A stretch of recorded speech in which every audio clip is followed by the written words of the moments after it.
internista. Vamos a iniciar entonces con la exposición. Siguiente diapositiva. Bueno, en esta oportunidad vamos a hablar sobre los platelmitos, llamados también gusanos planos, y dentro de ellos vamos a hablar de los tremátodos y céstodos. Siguiente diapositiva. Es una parasitosis intestinal frecuente, ¿no? Y se produce por la ingesta de quistes, huevos o larvas, y producen múltiples problemas de salud, entre ellos anemia, desnutrición, alteraciones en la absorción, o sea, problemas digestivos, ¿no? Y también problemas pulmonares del sistema nervioso.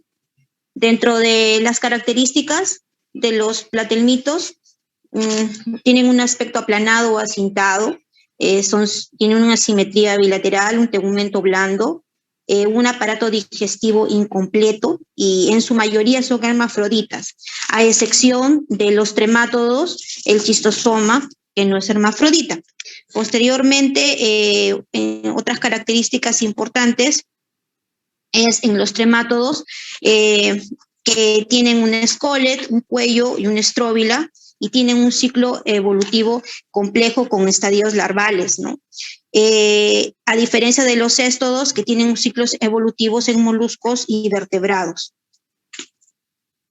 Se ha reportado más o menos en el 2018, la Organización Mundial de la Salud, que hay una infestación de un 25% aproximadamente de estos helmintos en países subdesarrollados. Y dentro de estos vamos a hablar sobre los platelmitos, siguiente diapositiva, exclusivamente en los céstodos, sobre la Taenia saginata, Solium, la Hymenopteris nana, diminuta, y dentro de los tremátodos, la fasciola hepática, schistosoma, y el Paragonimus westermani. Siguiente diapositiva. La Taenia saginata es un platelmito de la clase céstodo que va a producir la teniasis. Se produce la enfermedad al consumir carne cruda, infectada, mal cocida de ganado vacuno. Esta tenia presenta 4 ventosas sin rostiolo ni ganchos, y el hospedero definitivo es siempre el hombre. Dentro del hospedero intermediario está el ganado vacuno, el cual tiene una infección generalmente asintomática y se localiza en la musculatura del animal.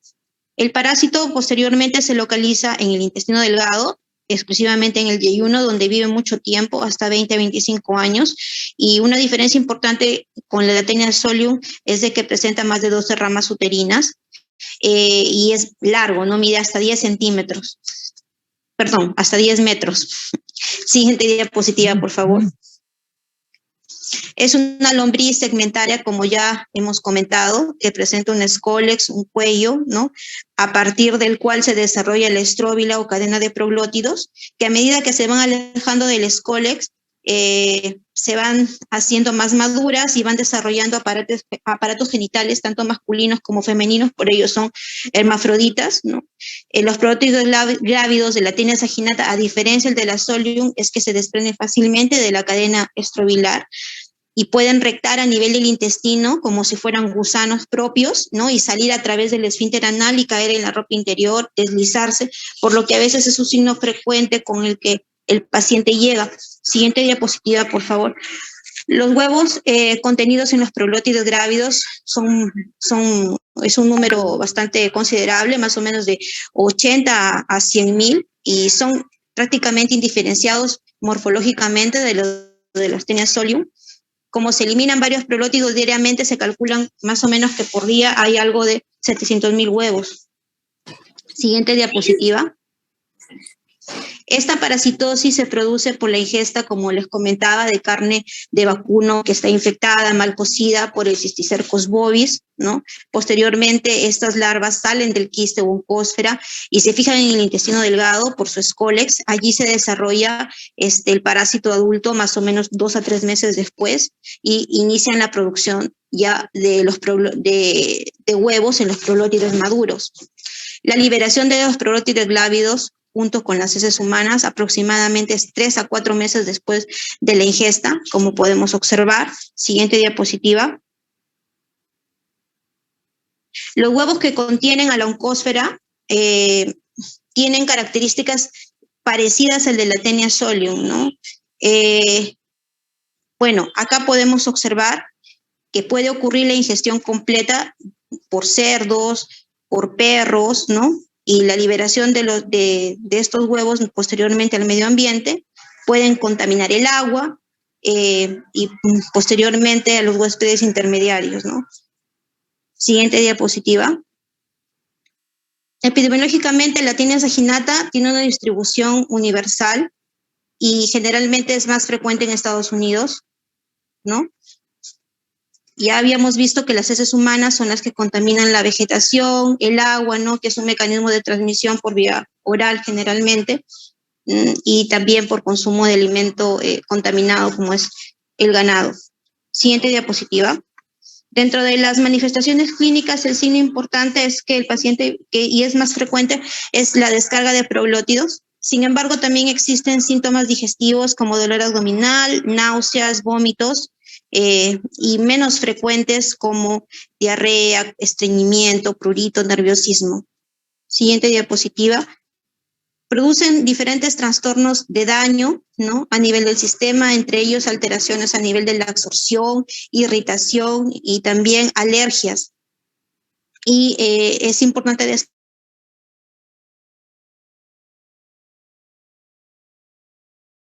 destacar como antecedente. Siguiente diapositiva.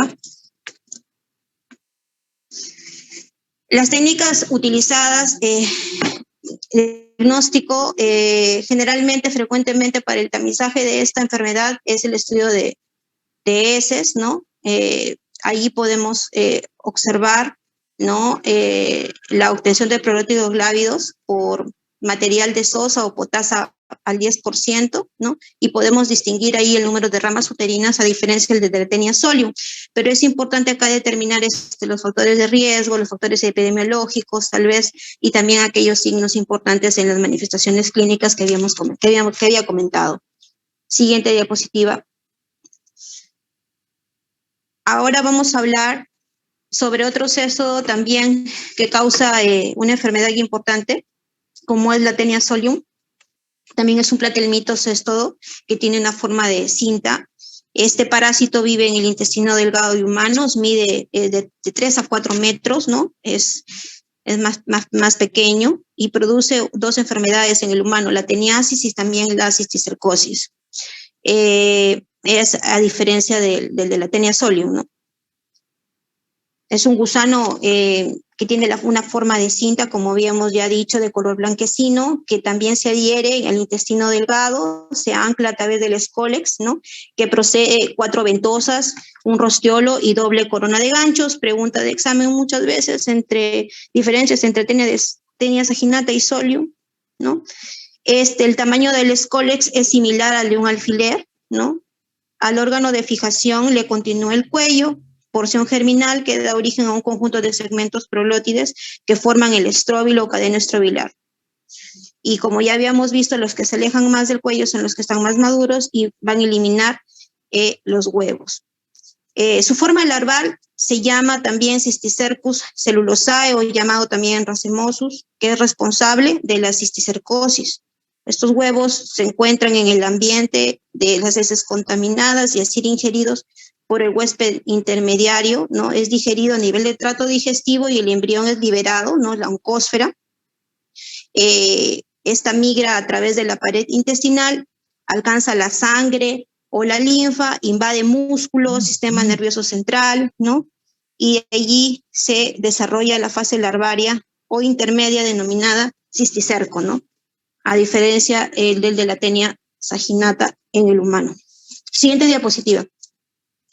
Es importante entonces acá recalcar la cisticercosis a nivel del sistema nervioso central. Sí, siguiente diapositiva, llamada también neurocisticercosis, que puede ser de forma activa o inactiva. Dentro de la forma inactiva muchas veces podemos observar las lesiones calcificadas en una tomografía o generalmente ya los residuos de una infección previa. Aquí no se trata, a diferencia de una cisticercosis activa, la cual generalmente encontramos la forma parenquimatosa y subaracnoidea, y menos frecuente la forma espinal y extraneural. Estas manifestaciones clínicas son variables, dependen muchas veces del tamaño de la ubicación del parásito, ¿no? Y el número también de quistes viables. Pero lo más frecuente que podemos observar son las convulsiones, de allí que aquí en el Perú, por ejemplo, un paciente que convulsiona o que llega convulsionando y que no tiene un diagnóstico previo, es importante destacar como diagnóstico diferencial esta enfermedad, sobre todo si viene de una procedencia con alta prevalencia de esta infestación. Puede producir también cefalea, en casos más graves hasta hipertensión endocraniana. Siguiente diapositiva. Y aquí más o menos podemos ver que de la forma parenquimatosa, la clínica sugestiva generalmente es cefalea, pero también puede haber focalización, o sea, puede haber déficit motor, pero la epilepsia o secundaria es importante destacar, sobre todo convulsiones focales o también convulsiones generalizadas. Siguiente diapositiva. La forma subaracnoidea también puede producir una focalidad neurológica, pero esta de manera súbita, de manera brusca. De allí que es importante hacer un diagnóstico diferencial tal vez con los CBCs. Lo que pasa es que el parásito va a producir una inflamación, va a producir trastornos en el flujo sanguíneo cerebral, produciendo una angeitis cisticercosa, que puede dar origen a esta focalización súbita, ¿no? Por otro lado, también pueden haber quistes racemosos que son de gran tamaño, que pueden ubicarse en las cisternas, ¿no? Y pueden producir también reacción inflamatoria, fibrosis, hidrocefalia, sobre todo obstruyendo allí la circulación del líquido cefalorraquídeo, y en casos severos también puede producir síndrome de hipertensión endocraniana. Y aquí no solamente es importante tal vez el tratamiento antiparasitario, sino también el tratamiento quirúrgico. Siguiente diapositiva. La forma intraventricular es la que produce tal vez un poco más de obstrucción y que se relaciona con hidrocefalia. Esta hidrocefalia puede ser intermitente y se le llama síndrome de Bruns, caracterizado por episodios súbitos de pérdida de conciencia que están relacionados con el movimiento de la cabeza, ¿no? Y se asocia con hipertensión endocraniana también, y el tratamiento aquí también es quirúrgico. La forma espinal y la forma extraneural es menos frecuente, y aquí podemos observar sobre todo en la extraneural los cisticercos que pueden invadir otros lugares, en otros tejidos, como también tejido subcutáneo, como músculo, ¿no? Recordar acá que en el fondo de ojo también podemos observar allí el parásito, y en este caso el tratamiento también es quirúrgico. Siguiente diapositiva. Y aquí podemos observar criterios, ¿no? De diagnóstico definitivo y de diagnóstico probable. Uno de los criterios absolutos es ya la demostración histológica del parásito a nivel de una biopsia, o muchas veces sacamos resonancias o tomografías y podemos observar allí las lesiones quísticas que están con el Scolex, o sea, con el parásito vivo, es un quiste viable. Por lo tanto, también constituye un diagnóstico, un criterio absoluto y un diagnóstico definitivo. Siguiente diapositiva. El diagnóstico acá de la teniasis se realiza por observación directa de los prolótides en las heces de las personas que están infectadas por este parásito, pero también podemos utilizar pruebas serológicas tal vez para el diagnóstico de la neurocisticercosis, estudios de ELISA, estudios de Western blots para complementar. El tratamiento de la teniasis generalmente aquí es con praziquantel y albendazol, que difiere en la cantidad de días para el tratamiento de la neurocisticercosis. Y también el tratamiento de la neurocisticercosis le asociamos otras drogas como son los corticoides, ya que al producir lesión del parásito por estas drogas va a producir más reacción inflamatoria y puede precipitar cuadros neurológicos y también convulsiones. Por lo tanto, cuando vamos a iniciar el tratamiento antiparasitario en un paciente con neurocisticercosis es importante hospitalizarlo, ¿no? Siguiente diapositiva. Otro sexto importante, aparte de la saginata, la solium que ya hemos visto, es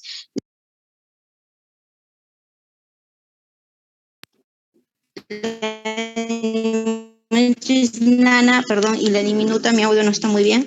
En la Immunolepis nana tenemos que tener en cuenta que es un cestodo bastante frecuente, sobre todo en niños. Mide más o menos entre 15 a 40 milímetros aproximadamente, ¿no? Y se relaciona el mecanismo de transmisión está dado por la ingestión de huevos también presentes en las heces humanas. Siguiente diapositiva. Este parásito infecta a seres humanos y también a roedores. Es el único que infecta al hombre sin necesidad de huésped intermediario. Sus huevos pueden sobrevivir, bastantes días en el medio ambiente, hasta 10 días, y son ingeridos accidentalmente por agua contaminada, vegetales contaminados, o sucias, contaminadas por heces, ¿no? Que son llevados hasta la cavidad oral, hasta el intestino de humanos, de roedores, donde estas son cósferas, ¿no? Que contenidas en el huevo, salen y se transforman en cercocistis. O bien pueden ser ingeridas por cucarachas, desarrollándose allí los cisticercoides. Más o menos tienen una vida media aquí de 4 a 6 semanas, y posteriormente estas larvas desarrollan escólex, se transforman ya en adultas a nivel del hilio, a excepción el de las cucarachas, que deben pasar al menos por un hospedero definitivo, ¿no? Como humanos o roedores. Siguiente diapositiva, por favor. Esta enfermedad generalmente afecta a climas templados, ¿no? Y en niños, como ya habíamos visto, que tienen una alta prevalencia, puede producir gran mucosidad porque tienen una acción inmunológica tanto humoral como celular, producen procesos inflamatorios importantes, ulceraciones, y también estás relacionado ya estos parásitos con el aumento de eosinófilos. Siguiente diapositiva. Dentro de los cuadros clínicos es importante destacar que gracias a Dios no es tan frecuente, pero sí ocurre. Hay liberación de toxinas que van a excitar ahí el córtex cerebral y pueden precipitar a cuadros neurológicos, entre ellas convulsiones, ¿no? Y bueno, puede haber cefalea, ya síntomas generales como dolor abdominal, anorexia, pérdida de peso. Siguiente diapositiva. Bueno, el medio de transmisión frecuentemente son las manos contaminadas con huevos que contienen alimentos o bebidas con este parásito. La forma infectante son los huevos con oncósfera, generalmente vía oral. Es la adquisición de esta infestación.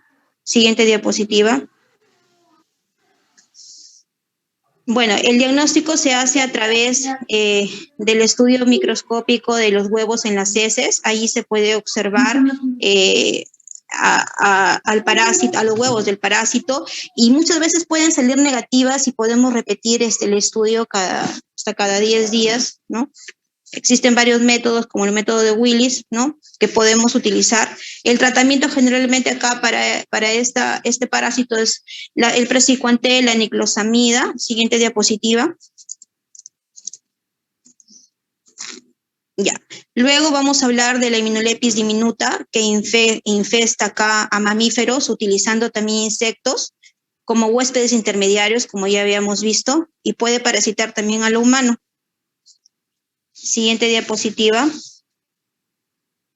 Esta mide más o menos de entre 20 a 60 centímetros, y la proglotis madura es similar al de la Immunolepis nana, a excepción por su tamaño, donde estos huevos son un poco más grandes que el de la Immunolepis nana. Siguiente diapositiva. Es una parasitosis más frecuente que el de la Immunolepis nana en humanos. Aquí más o menos acá el resumen. Huésped intermediario, que pueden ser escarabajos, pulgas. Definitivo, el humano, ratas, ratones. Siguiente diapositiva. Tiene una prevalencia alta, sobre todo en Tailandia, Jamaica, o sea, tiene una prevalencia a nivel mundial. Siguiente diapositiva. El mecanismo acá de transmisión se produce al ingerir estos alimentos mal cocidos o tal vez de manera accidental al consumir los insectos intermediarios. Siguiente diapositiva. Sus huevos son un poco más grandes que el de la Immunolepis nana y tiene una longitud entre 20 a 60 centímetros. Siguiente diapositiva.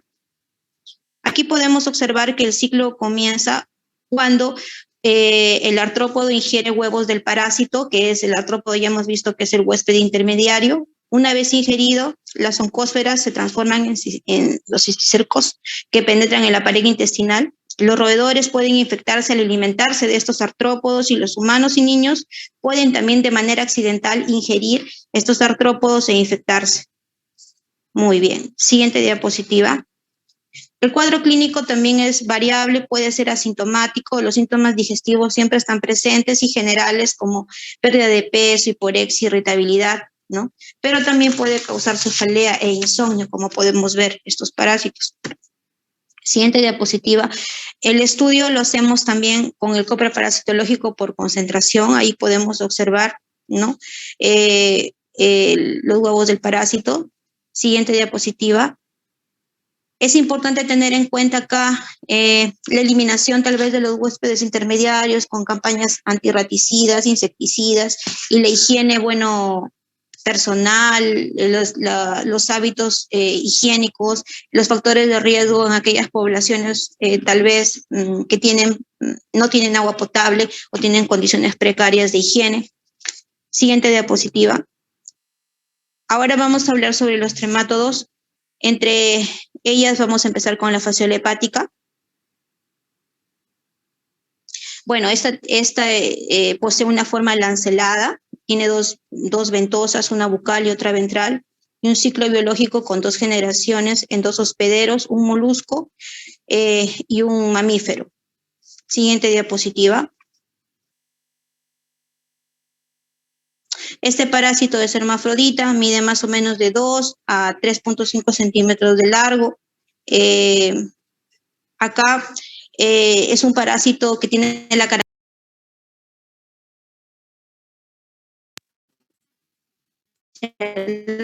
en los canales biliares, en la vesícula biliar de herbívoros y omnívoros, incluido en el humano y produce muchas complicaciones. Siguiente diapositiva. El huésped definitivo son los mamíferos herbívoros, como bovinos, caprinos y el hombre, ¿no? Siguiente diapositiva. La forma infectante acá es la metacercaria. Las plantas y agua ingeridas por el hombre y para animales es la metacercaria, esa es la forma infectante. Siguiente diapositiva. Bueno, más o menos deposita entre 300 huevos al día. Estos huevos son ovalados o perculados. Para que su ciclo continúe, deberá caer en colecciones que tengan agua dulce sobre todo, y que tengan sí o sí a los caracoles pulmonados, ¿no? El miracidio es una larva ciliada que tras la maduración de los huevos, ¿no?, salen a nadar libremente con movimientos activos y allí se encuentran al huésped intermediario, en este caso el caracol pulmonado de agua dulce de género Fossaria. Tienen hasta 8 horas para que lo encuentren y puedan completar el ciclo, lo invaden a través de las células epiteliales y subepiteliales del caracol a través del pie, ¿no? Ingresan, siguiente diapositiva, por favor. Ahí completamos el ciclo biológico.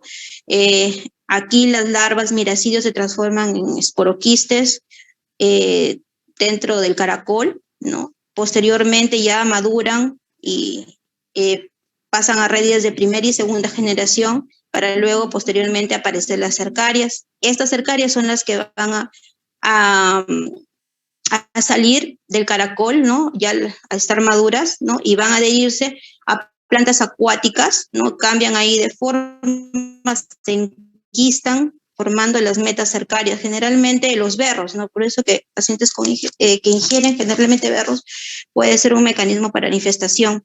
Esta es la forma infectante para el hombre, ¿no?, la metacercaria, como ya habíamos dicho. Bueno, luego posteriormente llegan al duodeno, ahí se desenquistan, ¿no? Van a perforar la pared intestinal más o menos en pocas horas, luego se aloja en la cavidad peritoneal, ¿no?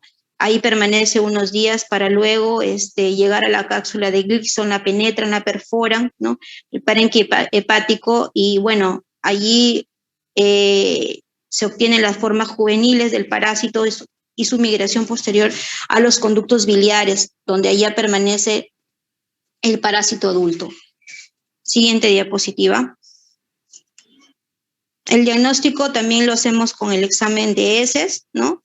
Aquí podemos utilizar También otras opciones para pues, sospechar sobre esta enfermedad, como es alteraciones en el hemograma, podemos encontrar una leucocitosis con desviación izquierda, anemia, eosinofilia, que generalmente se presentan el 40-80% en la fase inicial y luego ya en la fase subaguda y en la fase crónica ya se normaliza. Eso hay que tener en cuenta. Siguiente diapositiva. Acá, bueno, igual siempre las condiciones de higiene son importantes a tener en cuenta, ¿no? El abastecimiento de agua potable, saneamiento, una nutrición adecuada, el lavado de de verduras. Siguiente diapositiva. Ya. Otro tremátodo importante que vamos a hablar a continuación es sobre la esquistosomiasis. Chistosoma, son 5 especies más o menos que parasitan y están relacionados con las infecciones en el humano, ¿no? En este caso hemos traído el hematobium, que generalmente produce una clínica urinaria, el manzoni, que se relaciona con clínica intestinal, y el japonicum, que puede ser una clínica variable. El macho, siguiente diapositiva, por favor. El macho aproximadamente mide de 1 a 2 centímetros de largo y su cuerpo está enrollado sobre su cara ventral, formando el canal ginecófaro, donde allí se aloja la hembra en su posición cefálica. Es una infección con un tipo de parásito tremátodo sanguíneo. Siguiente diapositiva. Bien. Acá podemos observar que el Schistosoma manzoni mide aproximadamente entre 140 a 180 micras, ¿no? Presenta un espolón lateral y un miracidum desarrollado. El hematobium entre 112 a 170, presenta un espolón terminal central y miracidum. Son las diferencias entre los huevos para poder tal vez hacer el diagnóstico. El japonicum mide más o menos entre 74 a 100 micras y cerca de un extremo presenta un espolón atrofiado. En la cubierta, las células sanguíneas e hísticas se encuentran adheridas. Siguiente diapositiva. Entre el Schistosoma manzoni, japonicum y hematobium podemos observar que el hospedero definitivo es siempre el humano, ¿no? Y en una que otras podemos observar roedores, perros y gatos. El hospedero intermediario siempre también son los caracoles, ¿no? Siguiente diapositiva, y de diferentes especies. Ya. El ciclo de vida. La forma infectante es la metacercaria o también llamado furcocercaria, y la vía de transmisión generalmente es a través de la piel, ¿no? Así es donde podemos adquirir esta enfermedad por schistosoma. Siguiente diapositiva.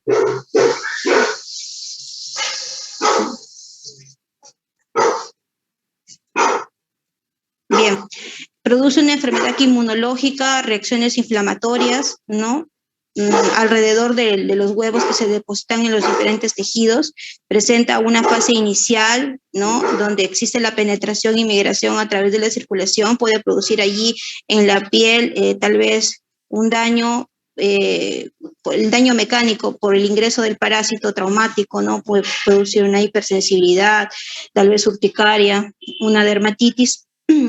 Puede producir en la segunda fase un daño tisular por la muerte del parásito ya adulto, ¿no? Y también por la presencia de los huevos en vísceras, en capilares sanguíneos, puede formar también granulomas, ¿no? Sobre todo el que está relacionado con el Schistosoma manzoni y el japonicum.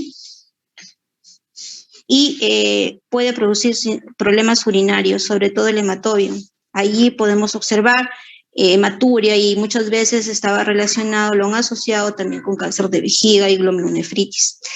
En la tercera fase ya podemos allí observar también tejido fibroso y cicatrizal. Tener en cuenta acá también de que puede también tener un ciclo pulmonar, puede producir neumonitis, ¿no? Arteritis, síndrome de Lofart, y problemas cardíacos como el col pulmonar e insuficiencia cardíaca derecha, hipertrofia ventricular derecha. Siguiente diapositiva. Sí, siguiente diapositiva es lo que hemos estado explicando. Bueno, el diagnóstico se realiza a través de métodos directos o indirectos, el estudio de directos a través del frotis de heces, ¿no? El concentrado de Ricci, o también métodos indirectos como el ELISA, hemaglutinación indirecta, para poder observarlos. Muchas veces podemos, si estas son negativas, podemos hacer biopsias rectales, ¿no? Para poder identificarlos. Siguiente diapositiva. Ya, acá para el schistosoma hematobium también es importante, como les decía, puede producirse síntomas urinarios, es una muestra también de orina para ubicarlo, ¿no? Como complicación puede haber hematuria, glomerulonefritis.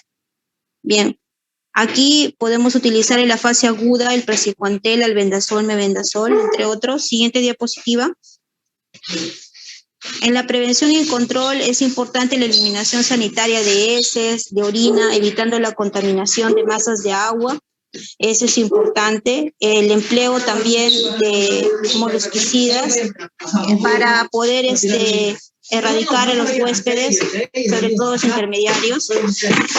Evitar el contacto con agua contaminada. Siguiente diapositiva.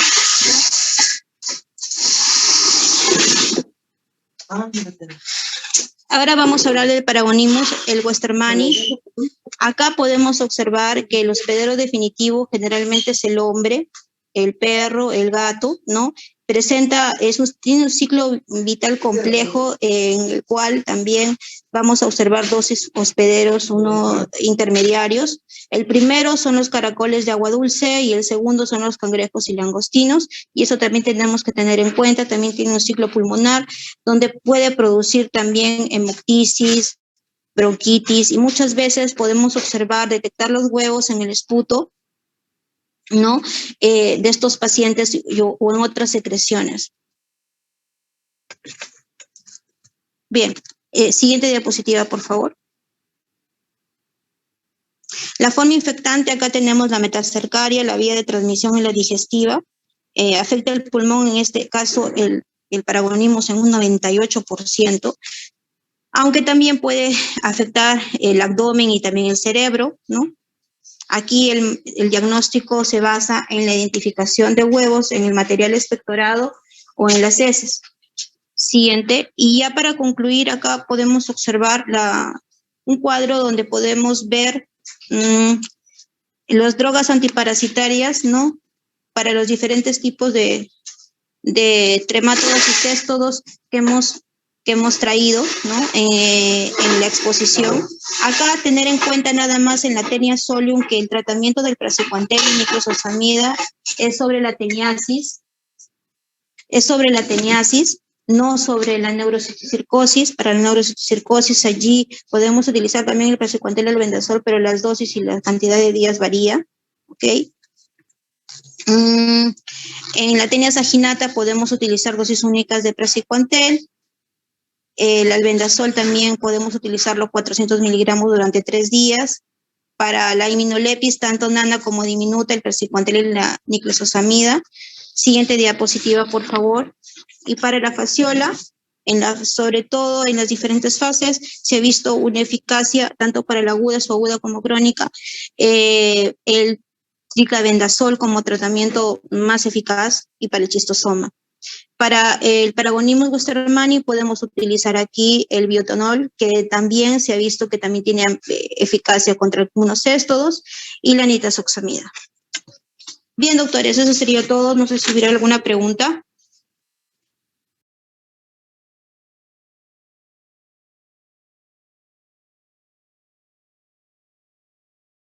No, doctora, bien, doctores, entonces si no hay ninguna pregunta, estamos terminando la sesión. Muchas gracias por su atención.